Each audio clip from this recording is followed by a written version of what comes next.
오늘 본문의 말씀을 통해 약속의 자녀란 주제로 말씀을 나누도록 하겠습니다. 여러분, 성경에는 두 가지 언약이 있습니다. 그것은 율법의 언약과 은혜의 언약입니다. 율법의 언약은 무엇을 지켜야만 구원받을 수 있다라고 주장해요. 그러니까 구원받기 위해서는 율법도 지켜야 하고 성경에 나오는 여러 가지 조항들을 모두 다 지켜야 한다는 것입니다. 그런데 왜 이런 율법주의가 매력있고 우리에게 더 영향력 있게 다가오는 것일까요? 그것은 우리들에게 내가 무엇을 지켰다, 내가 무엇을 했다라는 자부심을 주기 때문입니다. 그러나 율법주의는 처음에는 자부심을 주지만 시간이 흘러갈수록 그 율법을 지킨다는 것이 얼마나 힘들고 어려운가를 알게 됩니다. 그래서 결국엔 절망에 빠지게 되는 것입니다. 여러분, 우리가 율법주의에 빠지면 결국 예수 그리스도의 십자가를 무력화시키고 말게 됩니다. 왜냐하면 십자가 없이도 구원받을 수 있다는 결론에 도달할 수도 있기 때문입니다. 여러분, 내가 율법의 사람인지 은혜의 사람인지 어떻게 알 수 있을까요? 바로 내 삶 속에서 십자가를 빼도 별 문제가 없으면 내가 율법의 사람입니다. 그런 내 삶에서 십자가를 뺐을 때 내 삶 전체가 무너져 버린다면 그 사람은 바로 은혜의 사람일 것입니다. 이 우리 삶 가운데 십자가를 빼면 내 삶이 전체가 무너져버리고 힘들고 어렵다, 십자가 없이 내가 죽겠다, 그런 마음이 들면 그 사람은 바로 은혜의 사람인 것입니다. 그리고 은혜의 언약은 믿어야만 구원받는다고 주장합니다. 그러니까 내 자신의 의나 힘이나 노력 가지고는 도저히 구원받을 수 없기에 하나님께서 베푸시는 은혜가 없으면 구원받을 수 없다는 것입니다. 그래서 예수 그리스도를 믿어야만 한다, 오직 예수 그리스도를 믿으면 구원받는다고 그렇게 주장하는 것입니다. 여러분, 은혜란 하나님이 거저 베풀어 주시는 선물이다 보니 그렇게 피부에 와닿지 않을 때가 많습니다. 그래서 쉽게 생각하고 잊어버리는 것 같아요. 그리고 은혜로 구원받는다고 하니까 잘 믿어지지도 않고 심지어 구원이 싱겁게까지 느껴지는 사람도 있는 것입니다. 그러나 깊은 은혜를 체험하고 나면 십자가의 위대함을 알게 되고 깨닫게 됩니다. 그리고 그제서야 눈물 나도록 하나님의 사랑과 은혜에 감사하게 되는 것입니다. 그리고 진정으로 자유를 누리게 되고 더 나아가 주님 앞에 아낌없이 헌신하고 충성할 수 있는 십자가 없이는 살 수 없는 존재가 되는 것입니다. 본문은 우리들에게 두 언약과 두 자녀와 두 여인이라는 이 비유를 통해 율법과 은혜가 얼마나 차이가 나는가를 가르쳐 줍니다. 그리고 우리들이 은혜의 사람, 약속의 자녀가 될 그것을 당부하고 있습니다. 첫째로, 그렇다면 어떻게 해야 우리가 약속의 자녀가 될 수 있을까요? 먼저는 하나님의 약속의 말씀을 믿어야 합니다. 28절에 보면 형제들아 너희는 이삭과 같이 약속의 자녀라고 그렇게 말씀했습니다. 믿음의 아브라함에게는 아브라함과 부인 사라 사이에는 늘도록 아들이 없었어요. 그런데 어느 날 하나님께서 반드시 아들을 주시겠다고 약속하시는, 그런데 세월이 흘러 아브라함이 85세, 사라가 75세가 되었는데도 하나님께서 자녀를 주시지 않습니다. 그러니 얼마나 마음이 답답하고 초조했겠습니까? 그래서 어느 날 아브라함과 사라가 하나님을 빼고 둘이 상의합니다. 여보, 인생 아들 낳아야 돼. 더 이상 안 되니까 나는 못 놓고 당신이 내 몸종 하갈을 얻어서 그 하갈에게서 아들을 낳아. 그 방법밖에 없겠어. 더 느리면 당신도 애 못 낳아. 그러면 우리 이거 다 어떡할게요? 이렇게 하고 말을 합니다. 그래서 어떻게 됐죠? 하갈을 얻어서 하갈에게서 이스마엘을 낳습니다. 이 이스마엘이 바로 아랍인들의 조상입니다. 그러니까 이때 아브라함과 사라의 실수로 인해 지금까지 그 중동 지역이 끊임없는 분란과 분쟁 속에 시달리게 된 것입니다. 그리고 14년이 지나고 나서 아브라함이 100세, 사라가 90세가 됐을 때 하나님이 약속하신 대로 이삭을 주셨습니다. 여러분, 이스마엘은 하나님의 뜻과 전혀 상관없는 그렇게 태어난 아들입니다. 순전히 인간의 생각과 계획에 의해서 태어난 아들입니다. 그리고 종의 몸에서 태어난 아들이기 때문에 종의 신분을 벗어날 수 없습니다. 마치 옛날에 우리나라에 신분제도가 있을 때 이 양반집 서자는 벼슬을 못했죠. 그래서 홍길동전과 같은 허균의 홍길동전 뭐 이런 얘기가 많이 나온 것입니다. 그래서 그 양자는 종의 아들은 영원히 종인 것입니다. 반면에 이삭은 하나님의 뜻에 따라 의해 태어난 아들이에요. 그래서 이삭은 약속의 자녀예요. 그리고 본부인인 사라의 아들이기 때문에 이삭은 자유인이며 상속자가 되는 것입니다. 우리 본문 23절을 함께 읽겠습니다. 시작. 없나요? 23절을 읽겠습니다. 시작. 여종에게서는 유체를 따라놓고 자유인은 여종에게서는 약속으로 말미암았느니라. 아멘. 여기서 제가 23절이라고 했나요? 22절이. 네. 여기서 계집종은 하나를 말하고 그 아들은 이스마엘을 말하고 자유하는 여자란 누굴 말하죠? 사라를 말하고 그 아들은 이삭을 말합니다. 그리고 23절에 보면 여종에게서는 육체를 따라 낳고 자유하는 자에게서는 약속으로 말미암았느니라고 했어요. 여기서 육체를 따라 낳았다는 것은 하나님의 뜻과 전혀 상관없이 사람의 뜻과 계획에 의해 태어난 것을 말합니다. 그리고 약속을 따라 낳았다는 것은 하나님의 뜻에 의해 태어난 이삭을 말합니다. 여러분, 왜 사도 바울이 지금 육체의 자녀와 약속의 자녀 이야기를 하고 있을까요? 그것은 구원을 쉽게 설명해 주려고 합니다. 여기서 종 하갈과 그의 아들 이스마엘은 바로 율법을 말합니다. 그러니까 율법을 지키는 자는 이스마엘처럼 평생 율법의 종으로 살다 죽을 수밖에 없음을 가르쳐주는 것입니다. 그래서 구원이 아닌 율법의 저주 속에 살다 죽을 수밖에 없는 것입니다. 여러분, 율법으로 구원받으려고 하는 사람들을 보면 대개 자기 자신을 신뢰합니다.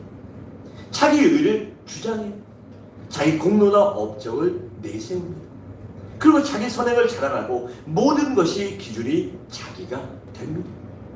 그래서 내가 이 정도 했으니까 하나님께서 나를 구원해 주시겠지, 날 도와주시겠지, 그런 자기 착각 속에 살아가게 됩니다. 그러나 여러분, 분명히 아시기 바랍니다. 어떤 경우라도 율법주의적인 사고로는 구원을 받을 수 없습니다. 반면에 사라와 이삭은 은혜를 말합니다. 사라 이삭은 약속받은 여인과 하나님의 약속대로 태어난 아들이에요. 그러니까 우리들이 구원받기 위해서는 오직 하나님의 약속의 말씀을 믿기만 하면 된다는 것입니다. 다시 말해 예수 그리스도를 믿기만 하면 구원받는다고 가르쳐 주고 있는 것입니다. 이유는 구원은 하나님께서 거저 베풀어 주시는 은혜의 선물이며 하나님의 약속이기 때문입니다. 요한복음 1장 10절에 보면 영접한 자 곧 그 이름을 믿는 자들에게는 어떻게 해요? 하나님의 자녀가 되는 권세를 주셨으니 라고 했고, 요한복음 3장 16절은 하나님이 세상을 이처럼 사랑하사 독생자를 주셨으니 이는 저를 믿는 자마다 멸망치 않고 영생을 얻게 하려 하심이라고 했습니다. 또 로마서 10장 9절과 10절에 보면 이렇게 말해요. 내가 만일 내 입으로 예수를 주로 시인하며 또 하나님께서 그를 죽은 자 가운데 살리신 것을 내 마음에 믿으면 구원을 받으리라. 사람이 마음으로 믿어 의에 이르고 입으로 시인하여 구원에 이르느니라고 했습니다. 또 에베소서 2장 8절과 9절을 우리 함께 읽겠습니다. 시작.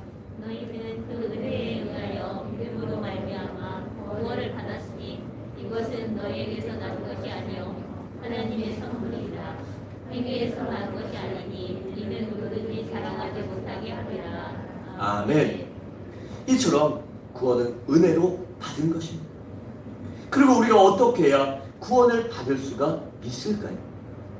그건 성령님의 역사가 있어야 합니다. 29절에 보면 그러나 그때 육체를 따라하는 자가 성령을 따라하는 자를 박해한 것 같이 이제도 그러하도다 라고 했습니다. 여기서 이삭을 가리켜 성령을 따라난 아들이라고 그렇게 말씀합니다.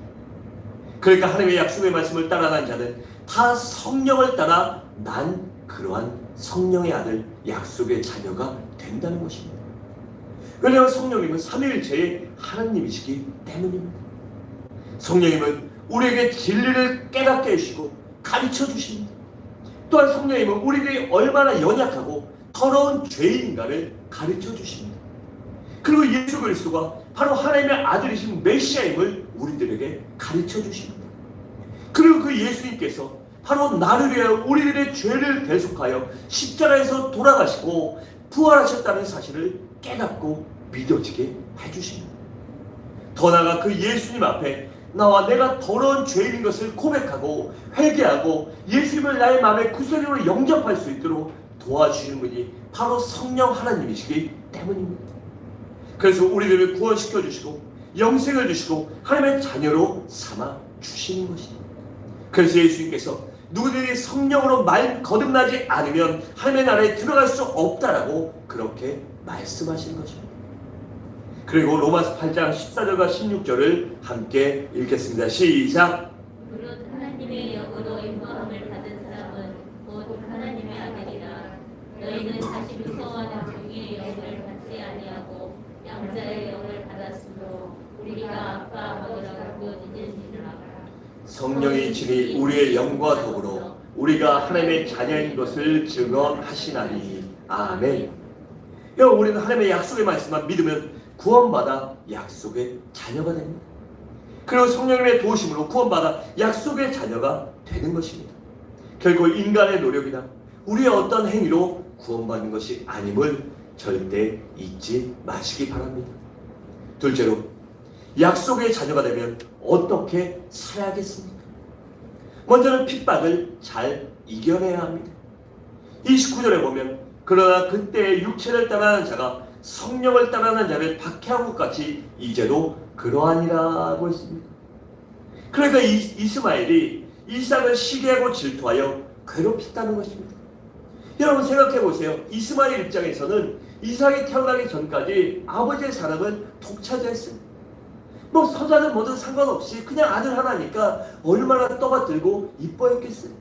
온 사랑을 받고 그 상속자 취급을 받다가 진짜 아들이 태어나니까 이제는 종의 아들로 돌아가서 그 이삭을 떠받드는 사람, 이삭을 어떻게 못하는 그러한 종의 신분으로 다시 돌아갔어요. 그러니 얼마나 속상하고 미웠겠어요. 그래서 이삭을 부모가 안 볼 때 많이 괴롭힌 것입니다. 여러분들도 그때 생각나시죠? 형제지간에 막 싸우고 하는데 이삭과 이스마엘은 나이 차이가 많이 나서 뭐 싸우고 자시고 할 것도 없이 일방적으로 괴롭힘을 당하는 사이였겠죠. 그렇게 이스마엘이 이삭을 질투하고 괴롭혔다는 것입니다. 그렇다면 여러분, 누가 우리 성도들을 핍박할까요? 먼저는 원수 마귀가 우리 성도들을 핍박합니다. 여러분, 신앙이란 영적인 전쟁이에요. 과거에 우리가 예수 믿고 구원받기 전에는 마귀의 종이었습니다. 그런데 예수님께서 우리를 마귀의 손아귀에 빼앗아 해방시켜 주시고 약속의 자녀로 삼아 주십니다. 그러니 마귀가 얼마나 약이 오르고 속이 상했겠습니까? 내 장난감, 내가 마음대로 할 수 있는 애가 내 걸 뺏겼으니 얼마나 속상했어요. 그래서 수단 방법을 가리지 않고 우리 성도들을 쓰러뜨리려고 핍박하는 것입니다. 그래 여러분, 우리는 두려워할 필요가 없습니다. 하나님이 반드시 지켜주시기에 우리가 그 마귀의 핍박으로부터 반드시 승리할 것이기 때문입니다. 또한 사람들을 통하여 핍박이 옵니다. 여러분, 믿는 자와 안 믿는 자는 서로 소속이 다르고 신분이 다르고 사는 모습이 다릅니다. 그렇기 때문에 이 믿지 않는 사람, 신분이 다르고 소속과 사는 방법이 다른 사람들이 우리 믿는 성도들을 핍박하고 시기하고 질투하여 어렵게 만드는 것입니다. 그런데 이것 역시 두려워할 필요가 없습니다. 왜냐하면 전능하신 주님께서 지켜주시기 때문입니다. 그리고 환경을 통하여 우리들에게 핍박이 옵니다. 여러분, 예수 믿으면 만사형통할 것 같은데 실제로는 그렇지 않을 때가 많이 있습니다. 어떨 때는 무서울 정도로 환난과 시련의 역경의 회오리가 우리를 감싸고 우리의 삶을 송두리째 흔들어 버릴 때도 있습니다. 그러나 여러분, 그때 역시 두려워하지 마시기 바랍니다. 왜냐하면 하나님이 도와주셔서 넉넉히 이길 수 있기 때문입니다. 고린도전서 10장 13절에 보면 이렇게 말씀합니다. 사람이 감당할 시험 밖에는 너희가 당한 것이 없나니 오직 하나님은 믿부사 너희가 감당하지 못할 시험당함을 허락하지 아니하시고 시험당할 때에 또한 피할 길을 내사 너희로 능히 감당하게 하시느니라고 했습니다. 여러분, 그렇다면 이 피할 길도 주고 보호해 주시는데 처음부터 핍박이나 어려움을 주지 않으면 되지 왜 그런 것을 줄까요? 왜 우리를 핍박과 문제 속에 당면하게 하고 그런 문제에 봉착하게 만드실까요? 그것은 바로 핍박을 통하여 우리의 교만과 혈기와 아집 등을 깨뜨리시기 위함입니다. 여러분, 핍박을 통하여 악성과 독성과 죄성 등 불순물을 제거하기 위해서 우리에게 핍박을 주시는 것입니다. 또한 핍박을 통해 더욱더 예수 그리스도를 바라보고 예수 그리스도를 닮는 영광스러운 모습으로 변화시켜 주시기 위함입니다. 디모데후서 3장 7절에 보면 이렇게 말합니다. 무릇 그리스도 예수 안에서 경건하게 살고자 하는 자는 박해를 받으리라고 했습니다. 물론 예수 안에서 말씀대로 경건하게 거룩하게 살려고 하는 자는 핍박과 어려움을 만나게 된다는 것입니다. 그리고 하나님의 자녀는 어떻게 살아야겠습니까? 그것은 우리 삶 가운데 육체의 자녀를 내쫓아 버려야 합니다. 30절에 보면 그러나 성경이 무엇을 말하느냐? 여종과 그 아들을 내쫓으라고 했습니다. 그러니까 종인 하갈과 이스마엘을 내쫓으라는 것입니다. 그렇다면 그 계집종과 그 아들을 내쫓으라는 것이 무엇을 의미하겠습니까? 이걸 그냥 보면 걔도 아들이고 얼마나 힘들게 살았는데 얼마나 눈칫밥 먹으면 살았는데 불쌍한데 왜 내보내냐라고 그렇게 볼 수도 있어요. 근데 이것은 실질적인 의미가 아니라 영적인 의미로 보아야 하는 것입니다. 이것이 영적으로 무엇을 의미할까요?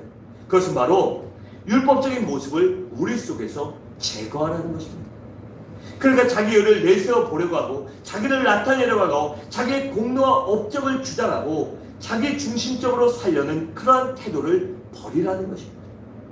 그리고 체면과 의무감과 형식적으로 신앙생활을 하려는 태도를 버리라는 것입니다. 또한 다른 사람을 쉽게 판단하고 정죄하려는 태도를 버리라는 것입니다. 이처럼 모두 율법의 산물을 우리는 버려야 하는 것입니다. 오픈이 될 겁니다. 그리고 우리 속에 있는 옛 습관을 버리라는 것입니다. 그러니까 예수 그리스도를 믿는데 방해되는 모든 요소를 과감히 버리고 끊어버리고 돌아서라는 것입니다. 또한 세속주의와 물량주의와 쾌락주의 등을 버리라는 것입니다. 로마서 10장 2절에 보면 이렇게 말합니다. 너는 이 세대를 본받지 말고 오직 마음을 새롭게 함으로 변화를 받아 하나님의 선하시고 기뻐하시고 온전하신 뜻이 무엇인지 분별하도록 하라라고 했습니다. 여러분, 이처럼 옛 습관을 벗어버리고 우리 속에 있는 율법의 잔재를 벗어버리고 오직 성령으로 거듭나는 여러분들 되시기 바랍니다. 마지막으로, 그렇다면 이렇게 약속의 자녀로 산 성도의 축복은 과연 무엇이냐는 것입니다. 우리가 열심히 핍박도 감당하고 모든 걸 감당하고 믿음으로 사는데 이렇게 살아봐야 뭐하냐고 그렇게 가르쳐주고 있는 것입니다. 먼저는 약속의 자녀로 산 자의 축복은 먼저는 자유입니다. 31절에 보면 그런즉 형제들아 우리는 여종의 자녀가 아니요 자유 있는 여자의 자녀라고 했습니다. 그러니까 우리에게 이스마엘 같은 종이 아니요 이삭과 같은 아들이라는 것입니다. 여러분, 종에겐 자유가 없습니다. 그리고 언제나 무거운 짐만 종에게는 존재합니다. 언제나 속박 속에 살 수밖에 없는 것입니다. 그러나 아들은 그렇지 않고 언제나 자유인이고 언제든지 아버지 앞에 나갈 수 있으며 언제나 자유롭게 다닐 수 있고 후계자로서 훈련이 있고 그것이 어려울지라도 무거운 짐은 없는 것입니다. 속박도 없는 것입니다.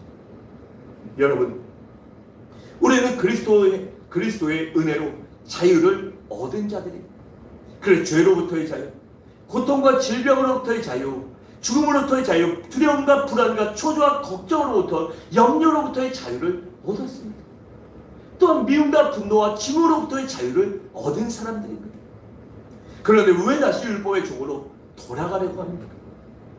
왜 근심과 걱정과 두려움과 의무감으로 살아가려고 그렇게 생각하십니까? 여러분, 우리는 자유인임을 잊지 마시기 바랍니다. 그러므로 항상 기쁘고 즐겁고 행복하고 감사하고 감격스럽게 살아가시길 주님의 이름으로 축원합니다. 그리고 약속의 자녀의 축복은 무엇일까요? 바로 기쁨입니다. 여러분, 이삭을 가리켜 약속의 자녀라고 부르고 있어요. 그런데 이삭이라는 이름의 뜻이 무엇인지 아십니까? 바로 기쁨입니다. 바로 웃음입니다. 여러분, 우리가 예수 그리스도를 믿으면 하나님의 자녀가 돼요. 그러니 이보다 더 기쁜 일이 세상에 어디 있겠습니까? 여러분, 자녀는 어떠한 경우에라도 자녀입니다.